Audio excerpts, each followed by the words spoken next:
কারো ক্যান্সার দেখে যদি এই দোয়াটা আপনি বিশ্বাসের সাথে পড়েন, জীবনে কোনোদিন ক্যান্সার রোগে আক্রান্ত হবেন না।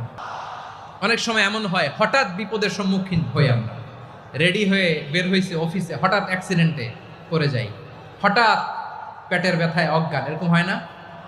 আপনাদের হয় না? বিষ্ণু ইসলাম বলেন, আকস্মিক দুর্ঘটনার বিপদ থেকে যদি কেউ বাঁচতে চায়, সকাল সন্ধ্যা যেন প্রত্যেকে এই দোয়াটা পড়ে। সকালে যদি 3 বার পড়ে, সন্ধ্যা পর্যন্ত হঠাৎ হঠাৎ বিপদ থেকে সে রক্ষা পাবে। To be protected from sudden calamity, sudden disaster, sudden calamity, হঠাৎ বিপদ, হঠাৎ ভয়ঙ্কর কোন আকস্মিক বিপদ থেকে আল্লাহ বাঁচায় দিবে। সকালে পড়লে সন্ধ্যা পর্যন্ত প্রোটেক্টেড, সন্ধ্যাবেলায় যদি 3 বার পরে সকাল পর্যন্ত প্রোটেক্টেড। সুবহানাল্লাহ পড়ে। দোয়াটা কি? দোয়াটা হচ্ছে বিসমিল্লাহিল্লাযী লা ইয়াদুররু মা ইসমিহি শাইউন ফিল আরদি ওয়ালা ফিস সামা।